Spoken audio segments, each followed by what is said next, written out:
잠언서 1장 7절 말씀입니다. 우리 같이 잠언서 1장 7절 말씀 같이 읽겠습니다. 여호와를 경외하는 것이 지식의 근본이거늘 미련한 자는 지혜와 훈계를 멸시하느니라. 자, 우리 잠언 그러면 선입관이 있죠. 잠언은 격언집이다, 명언집이다라고 하는 그런 관념이 있습니다. 그런데 잠언에 여러분들이 혹시 기억하십니까? 잠언에 보면 여호와라고 하는 호칭이 무려 87번이나 나옵니다. 여호와라, 구원과 결부되는 그 호칭이죠. 여호와라고 하는 호칭이 87번이나 등장합니다. 놀랍지 않습니까? 여호와라고 하는 호칭은 하나님이라고 하는 호칭과는 달리, 엘로힘이라고 하는 그런 호칭과는 달리 언약, 구속 등과 결부된 칭호로서 잠언의 성격을 나타내주고 있습니다. 그리고 여호와 경외도 여러 번이나 나타나는데 잠언의 구조는 이렇게 됩니다. 여호와를 경외하는 것이 지식의 근본이오늘 하고서 1장 7절에서 이렇게 시작을 하고 중간쯤에는 19장 23절에 보면 여호와를 경외하는 것은 사람으로 생명에 이르게 하는 것이다 라고 이렇게 말씀을 하고, 그 다음에 마지막 부분에 가서 31장 30절에 보면 고운 것도 거짓되고 아름다운 것도 헛되나 오직 여호와를 경외하는 여자는 칭찬을 받을 것이다 라고 하는 이렇게 끝마치는 구조로 되어 있습니다. 그래서 처음과 중간과 마지막이 다 여호와를 경외하는 것으로 구조가 되어 있습니다. 이 여호와 경외라고 하는 주제는 시편 111편 10절에도, 그리고 욥기 28장 28절에도 나오듯이 시편과 욥기의 중심 주제이기도 합니다. 그리고 전도서에서도 12장 13절에 보면 일의 결국을 다 들었으니 하나님을 경외하고 그의 명령들을 지킬지어다. 이것이 모든 사람의 본분이니라 라고 결론을 맺는 사람의 본분이 되는 그 핵심적인 말씀이 바로 여호와 경외인 것입니다. 그래서 전도서에도 그렇고 시편, 욥기에도 다 여호와 경외하라고 하는 것이 핵심적인 말씀인 것을 성경이 말해주고 있습니다. 잠언은 서두에서 그 기록 목적을 밝히고 있는데요. 1장 1절부터 6절이 그 기록 목적을 밝히고 있는데, 이는 지혜와 훈계를 알게 하며 명철의 말씀을 깨닫게 하기 위해서라고 말씀합니다. 자, 지혜가 여호와 경외와 결부된 신학적인 의미를 함축하고 있다고 한다면 훈계는 실천윤리라고 할 수가 있겠습니다. 그래서 이런 맥락에서 잠언은 크게 두 부분으로 나누어지는데 1장부터 9장까지, 그 다음에 10장부터 31장까지로 나눌 수 있는데 1장부터 9장이 지혜를 말하는 원리적인 부분이고요. 원리적인 말씀이고요. 10장부터 31장까지는 훈계를 알게 하는 상론, 아주 자세한 구체적인 내용들이 나와 있습니다. 그래서 먼저 우리가 원리 먼저 좀 살펴본다면 1장부터 9장까지 먼저 원리적인 1장부터 9장의 그 구도를 파악해야만 잠언을 올바로 접근할 수 있습니다. 그러니까 요 1장부터 9장을 제대로 파악하지 않고 뒷부분으로 넘어가게 되면 놓치죠. 핵심을 놓치게 됩니다. 그래서 1장부터 9장 안에는 내 아들아 하는 아들이 19번이나 나옵니다. 아들, 내 아들아 라고 하는. 그리고 지혜라고 하는 말이 31번 나오고요. 또 음녀 또는 이방계집이라고 하는 말도 합해서 12번이나 나옵니다. 이것은 사랑하는 아들을 가운데다 놓고 지혜와 음녀가 자기 소유를 만들려고 대결하는 구도입니다. 자, 이 구조는 욥기서에서도 여러분들이 이미 보셨죠? 욥기서에도 이 구조가 등장을 하게 되는데 욥을 가운데다 놓고 하나님과 사탄이 대결하는 구도였던 것 기억나시죠?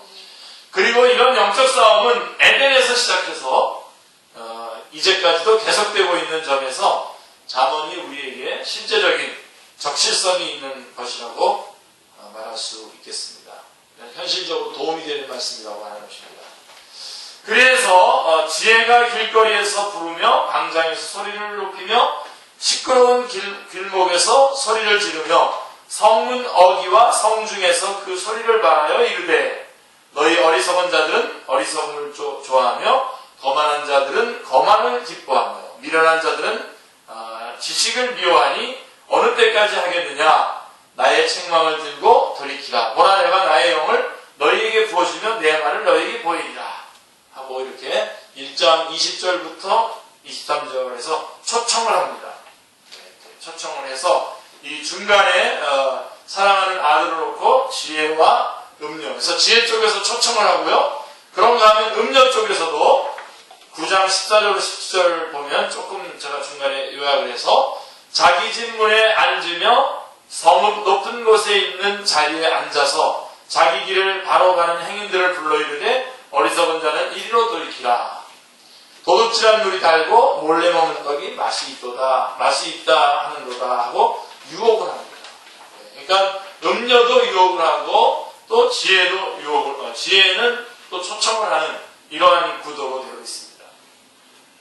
그래서 7장에서는 음료의 유혹에 걸려든 어리석은 소년 하나를 보여주기까지 하면서 이 구조에 대해서 정확하게 말씀해주고 있는데요. 21절부터 23절을 보면 같이 읽겠습니다. 여러 가지 고운 말로 유혹하며 입술에 허리는 말로 꿰므로 젊은이가 곧 그를 따랐으니 소가 도수장으로 가는 것 같고 미련한 자가 벌을 받으려고 쇠사슬에 내리려 하는 것과 같도다. 필경은 화살이 그 간을 뚫게 되리라. 새가 빨리 그물로 들어가되 그의 생명을 잃어버릴 줄을 알지 못한가.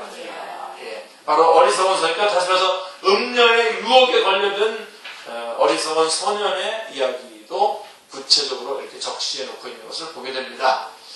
그렇다면 어떻게 하면 이 음료의 유혹에서 빠지지 않게 됩니까? 4장 5절로 7절이 잘 말씀해주고 있는데요. 같이 읽겠습니다. 지혜를 얻으며 경철을 얻으라. 내 입의 말을 잊지 말며 어기지 말라. 시대를 버리지 말라. 그가 너를 보호하리라. 그를 사랑하라. 그가 너를 지키리라. 지혜가 제일이니 지혜를 얻으라. 내가 얻은 모든 것을 가지고 경철을 얻을지니라. 아멘. 예. 거듭거듭 지혜를 강조합니다. 지혜가 이 모든 것에서부터 음료의 유혹에 빠지지 않게 한다라고 하는 것을 거듭거듭 강조해주고 있는 것을 보게 됩니다. 지혜를 얻게 되면 여호와 경외하기를 깨달으며 하나님을 알게 되리니 2장 5절 지혜는 그 얻은 자에게 생명나무라. 지혜를 가진 자는 복되도다. 3장 18절 말씀해주고 있는 것입니다. 그렇다면 잠언에 65회 이상 등장하는 이 지혜가 무엇을 가리키는 것입니까? 그래서 잠언서에서는 이 지혜가 뭘 가리키는 건지를 정확하게 붙잡아야만 됩니다. 그래서 이 지혜가 잠언을 올바로 해석하는 열쇠가 되는 것입니다. 자, 잠언은 1장 1절에 이렇게 되어 있습니다. 다윗의 아들 이스라엘 왕 솔로몬의 잠언이라 라고 시작이 됩니다. 자, 하나님은 솔로몬에게 내가 내 말대로 하여 내게 지혜롭고 총명한 마음을 주노니 내 앞에도 너와 같은 자가 없었거니와 내 뒤에도 너와 같은 자가 일어남이 없으리라. 예, 그렇게 한 지혜를 주셨습니다. 예. 솔로몬은 서두에서 여호와를 경외하는 것이 지식의 근본이라고 1장 7절로 주제어절로 읽었었던 것이죠. 예, 지식의 근본이오늘이라고 말씀하고 있는데 솔로몬에게 베푸신 지혜가 여러분 철학적인 지혜이겠습니까? 예, 아닙니다. 솔로몬은 하나님께 받은 지혜로 잠언, 전도, 아가서 등을 기록했습니다. 그리고 이 책들의 중심 주제가 다 예수 그리스도를 증거하는 것입니다. 자, 잠언의 지혜는 여호와께서 그 조화의 시작곧 태초에 일하시기 전에 나를 가지셨으며 지혜를 가지셨으며 만세 전부터 태초부터 땅이 생기기 전부터 내가 세움을 받았나니 8장 22절로 23절에서 아주 명확하게 증언하고 있는 것처럼 태초부터 계신 지혜입니다. 태초부터 계신 지혜를 말씀하고 있는 것입니다. 자, 그러면 이 지혜가 뭔지 이제 우리는 이제 감을 잡았죠? 자, 30절, 8장 8절부터 30절까지, 특별히 30절에 보면 내가 그 곁에 있어서 창조자가 되어 날마다 그 기뻐하시는 바가 되었으며 라고 한 바로 이 지혜는 창조주가 되는 지혜인 것입니다. 그 다음에 1장 23절에 나의 책망을 듣고 돌이키라 보라 내가 나의 영을 너희에게 부어주며 내 말을 너희에게 보이리라 라고 하는 성령님을 부어주시겠다라고 하는 성령님을 부어주겠다 하시는 지혜인 것입니다. 그러니까 창조주가 되시는 지혜, 그 다음에 성령님을 부어주시겠다고 하는 지혜입니다. 태초부터 이미 있었던 예수 그리스도를 증거하는 것이죠. 그러면 만세전부터 태초부터 땅이 생기기 전부터 되셨으며 창조자시요 나의 영을 너희에게 부어주겠다라고 하는 이 지혜가 누구를 가리키는가 하는 점이 분명해지는 것입니다. 이사야 선지자는 이렇게 말씀했습니다. 11장 1절 2절에서 같이요. 이새의 줄기에서 한 싹이 나며 그 뿌리에서 한 가지가 나서 결실할 것이요 그의 위에 여호와의 영 곧 지혜와 총명의 영이요 모략과 재능의 영이요 지식과 여호와를 경외하는 영이 강림하시리니 라고 예언하고 있습니다. 이사야 선지자는 그러니까 바로 이 지혜가 누구냐는 거죠.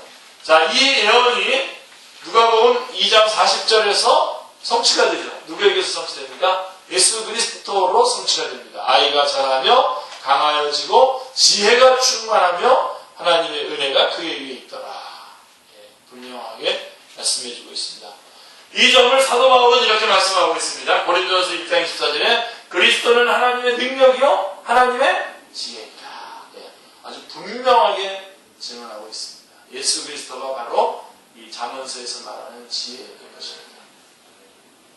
또한 고린도전서 1장 30절에도 보면 예수 그리스도는 하나님으로부터 나와서 우리에게 지혜와 의로움과 거룩함과 구원함이 되셨으니 라고 말씀하고 있는 것을 보면 더욱더 확실해집니다.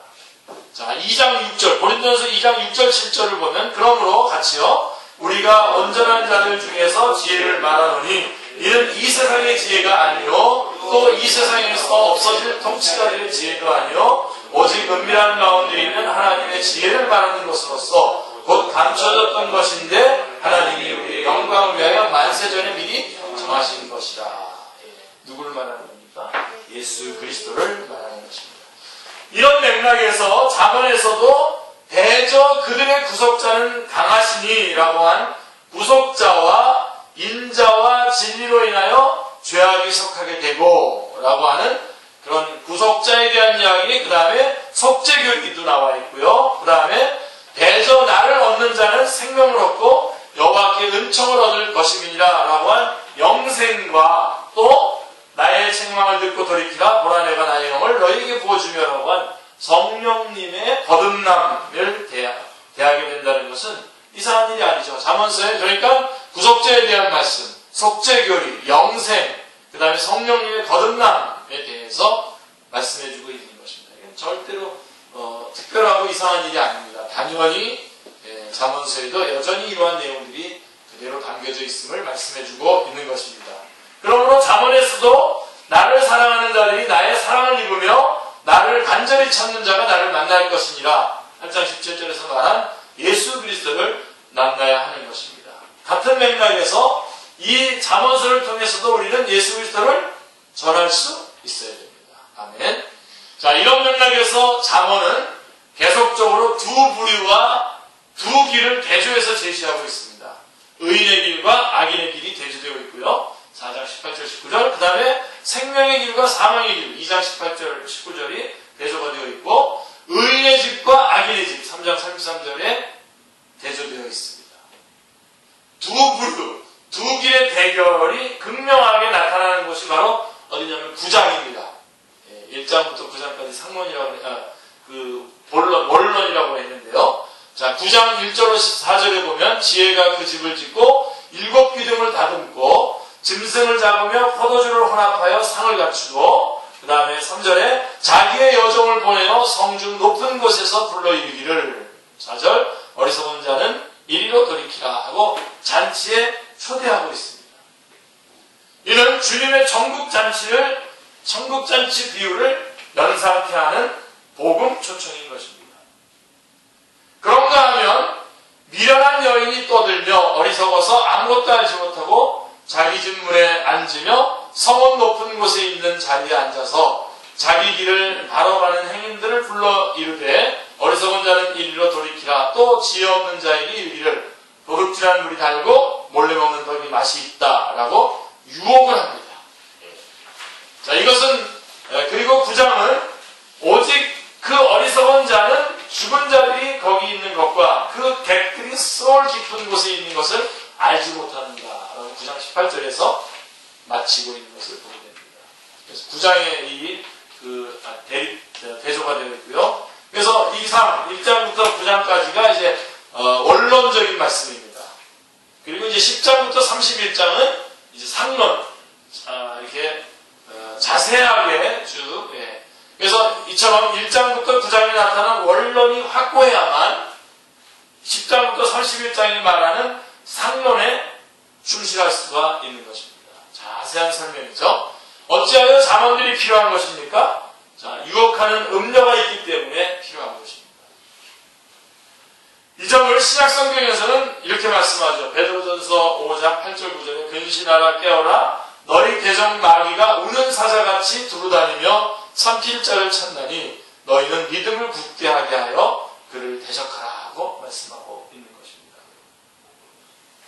그러므로 10장부터 31장의 내용들은 해설해야만 알 수 있는 그런 내용들이 아니죠. 그죠? 쭉 여러분들이 읽으면 알 수 있는 내용들입니다. 또 몰라서 실천을 못하는 것들도 아닙니다. 그런데 어찌하여 실천하지를 못하는 것입니까? 바로 원인은 왜 이런 삶을 살아야 하는가 하는 원리에 확고하지 못하기 때문입니다. 원리, 1장부터 9장까지의 원리. 자, 기독교 윤리가 다른 종교의 윤리와 다른 점이 무엇입니까? 자, 이 부분 저는 여러분 돌아가실 때까지, 제가 먼저 죽겠지만, 제가 먼저 주님 나라 가겠지만, 그때까지 하여간 여러분에게 꼭 말하겠습니다. 계속 말하겠습니다. 자, 기독교 윤리가 뭡니까? 다른 종교의 윤리와 차이점이 뭡니까? 여기에 고린도후서 5장 14절이 말하는 것처럼 그리스도의 사랑이 우리를 강건하시는도다라고 한 사랑의 줄에 이끌려 사는 삶, 곧 다시 말해서 복음이 이끄는 삶이 바로 다른 종교와 다른 것입니다. 그러니까 우리는 구원의 감격을 가지고 그리스도인의 삶을 살아가는 겁니다. 그러니까 다른 거죠. 다른 겁니다. 그것이 원리예요. 여러분 지금 저는 중학교 1학년에서 2학년 넘어가는 그 겨울방학 때 예수님을 만나서 구원받고 난 이후에 지금까지 그야말로 그냥 저를 이렇게 처음부터 다 하시는 분이 몇 분은 안 계시기 때문에 저는 한 번도 이 주님을 믿고 교회를 이렇게 교회에서 이렇게 멀어져 본 적이 없습니다. 한 번도 주님을 떠나 본 적이 없습니다.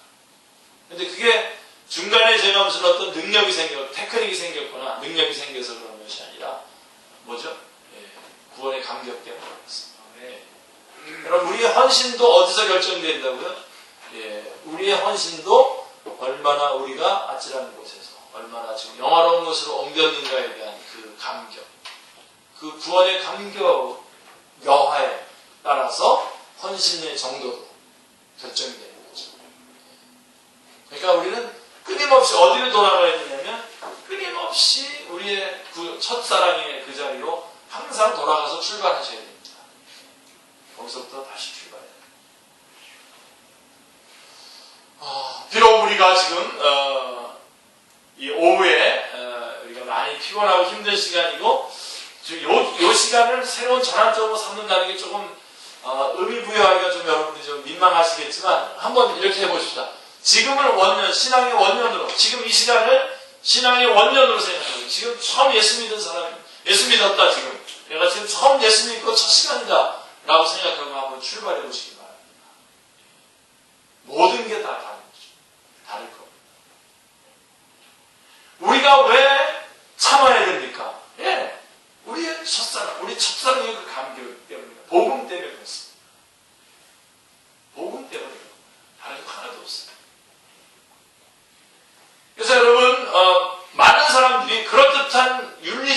어떤 강연들을 할 수 있어요. 도덕 강연을 할 수도 있을 것입니다. 뭐 노자를 강연할 수도 있겠고, 뭐 여러 가지로 그럴듯하고 아주 복된 말씀들, 아주 좋은 말씀들 참 많겠지만, 그렇지만 그 핵심으로 들어가 보면 우리 그리스도인이 갖는 윤리하고 다른 종교가 갖고 있는 윤리는 전혀 다르습니다. 사실은 다른 종교들이 갖는 윤리는 뭐냐면 이제 잘 살아서 뭔가를 보상을 받고 싶은 거예요. 그러나 우리는 어떠냐면 거꾸로 우리는 그렇지 않습니다. 이미 생명을 얻었기 때문에 거기에 합당한 삶을 살아가는 것이 윤리입니다. 우리 기독교의 윤리입니다. 예. 자, 여러분 그 유명한 말씀 아십니까? 요한복음 3장 16절을 아는 사람은, 요한복음 3장 16절 혜택을 받은 사람은 요한일서 3장 16절의 삶을 살아야 됩니다. 한번 요한복음 3장 16절은 우리 다 암송이 가능한가요? 같이 한번 암송 한번 해볼까요? 요한복음 3장 16절 시작. 하나님이 세상을 이처럼 사랑하사 독생자를 주셨으니 이는 그를 믿는 자마다 멸망하지 않고 영생을 얻게 하게 하십니다. 예. 이래서 우리는 하나님의 사랑을 입고 우리가 구원을 받았죠. 그런 사람은 어떻게 해야 된다고요? 요한일서로 한번 가보십시오. 요한일서 3장 16절 가보시면 시작. 그가 우리를 위하여 목숨을 버리셨으니 우리가 이로써 사랑을 알고 우리도 형제들을 위하여 목숨을 버리는 것이 마땅하니라. 예. 잘한 것도 아니고 칭찬도 아니고 이건 당연히 마땅히 우리가 그렇게 해야 된다는 겁니다. 예. 요한복음 3장 16절에 혜택을 받은 사람들은 요한일서 3장 16절의 삶을 살아야 하는 것이 마땅합니다. 예. 무슨 더 특별하고 복 받고 그런 것도 아니라 자랑도 아니고 칭찬도 아니고 당연히 그렇게 마땅히 그렇게 살아가야 되는 것입니다. 예. 그래서 여러분 우리 기독교의 윤리의 그 출발점은 구원입니다. 은혜입니다. 하나님의 은혜와 구원이 있고 그래서 내가 구원받았고 그 감격 안에 있고 그래서 오늘 이렇게 사는 거죠.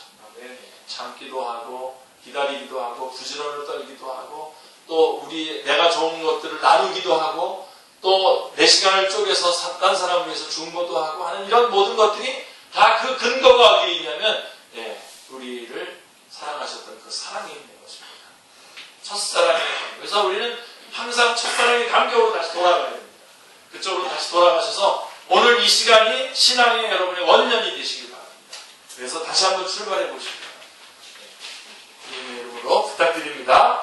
자, 그래서 그리스도의 사랑이 우리를 강건하시는도다 라고 한 그 사랑의 줄에 이끌려서 사는 삶, 복음이 이끄는 삶이 우리 기독교 윤리가 다른 종교의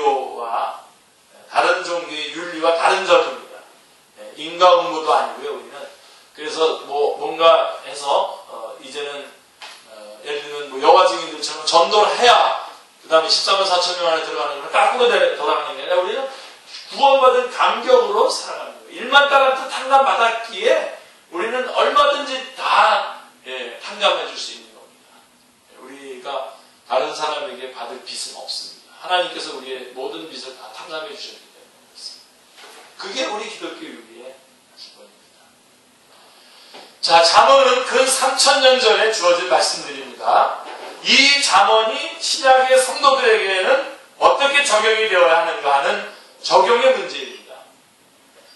구약 성경을 오늘의 성도들에게 직선적으로 적용을 하는 것이 교훈적 입장인데 그렇게 하면 그리스도는 실종이 되고 설 자리가 없게 되는 것입니다. 예수 그리스도는. 그러므로 잠언도 명언이나 격언처럼 적용할 것이 아니라 왜냐하면 그러므로라고 하는 구속 원리에 입각해서 적용이 되어야 마땅한 것입니다. 자, 신약의 성도들이 어찌하여 잠언의 삶을 살아가야만 합니까? 그것은 복을 받기 위해서도 아니고 잠언을 실천함으로써 구원에 이르게 되기 때문도 아닙니다. 그렇죠? 이 부분을 분명하게 하셔야 돼요. 그래서 베드로전서 1장 15절 16절에 보면 오직 너희를 부르신 거룩한 이처럼 너희도 모든 행실에 거룩한 자가 되라. 기록되었을 때 내가 거룩하니 너희도 거룩할지어다 하였느니라. 아주 귀중한 규제입니다. 귀중하기 정말 너무너무 귀중한, 아마 여러분들이 성경 말씀 중에서 가장 소중하게 여기셨으면 좋겠습니다. 오직 너희를 부르신 거룩하신 이처럼 너희도 너희 행실에 거룩한 자가 되라. 기록되었을 때 내가 거룩하니 너희도 거룩할지어다 하셨습니다. 그래서 제가 요새 제자되기 원합니다 라고 하는 그 시리즈를 지금 쭉 이어가고 있는데, 그 시리즈에 이 말씀 들어갈까요, 안 들어갈까요? 당연히 들어가죠. 바로 구속의 원리에 의해서 거룩한 것, 거룩을 추구하는 것이죠. 자, 이런 맥락에서 잠언의 말씀이 성도들에게 지혜와 훈계를 주는 말씀이지만, 특히 목회자들이라 하면 저를 포함해서 여러분들 우리 성도님들 안에서 선생님의 자리에 있는 사람들을 말하는데요, 우리 목회자들에게 주어진 목회서신과 같은 그러한 경계도 있다는 점을 유념해야만 합니다. 자, 왜냐하면 사랑하는 아들을 음녀의 유혹에 빠지지 않도록 하는 것이 목회적인 섬김이기 때문입니다. 그래서 여러분, 목회자의 세 가지 책임이 있죠. 예언자적인 책임, 말씀 전하는 것, 그다음에 제사장적인 책임, 여러분들의 그 모든 기도 제목들을 가지고 하나님 앞에 올려드리는 그런 역할도 있고, 왕적인 기능도 있습니다. 그건 뭐냐면 보호하는 거죠. 그래서 여러분, 제가 이단의 그런 것들에 대해서 선을 긋고 말씀드릴 때마다 그 부분에서 강력하게 얘기하는 이유가 바로 거기 있는 것이죠. 그래서 이런 음녀의 유혹에 빠지지 않도록 하는 것이 목회적인 섬김이기 때문에 그렇습니다. 그래서 27편 23절에 이렇게 되어 있죠. 같이 읽겠습니다. 내 양떼의 형편을 부지런히 살피며 내 선대에게 마음을 두라. 말씀하고 있습니다.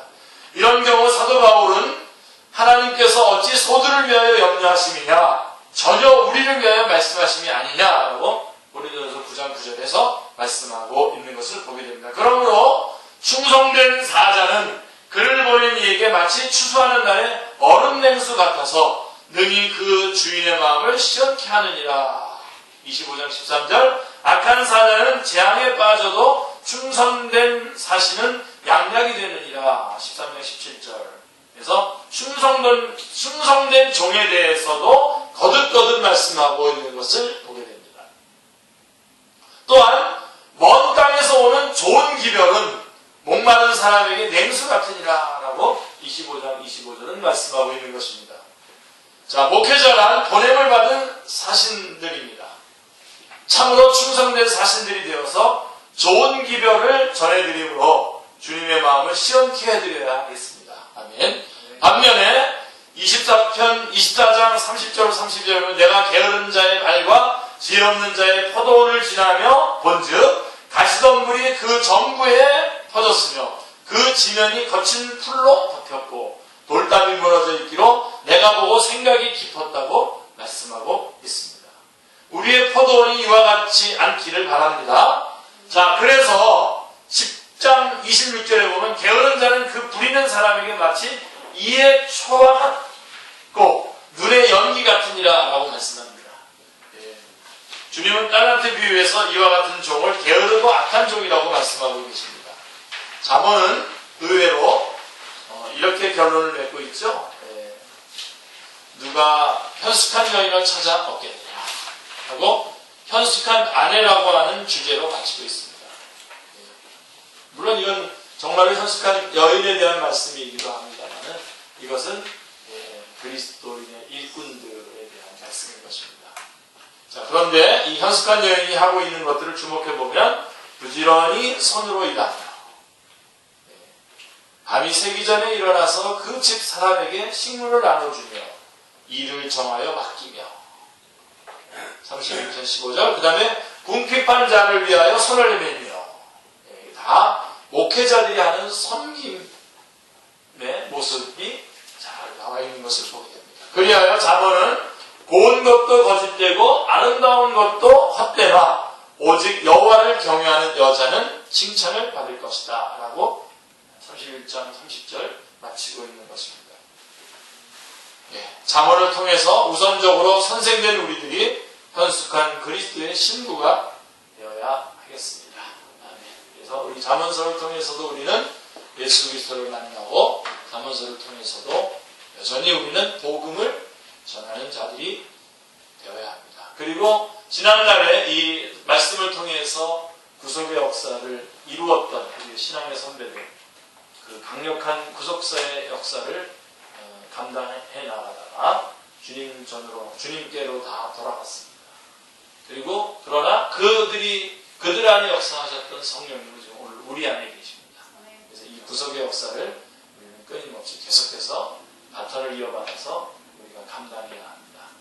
성령님께서 여러분 안에서 그 모든 일을 감당할 수 있도록 인도해 주시기를 주님의 이름으로 축원합니다.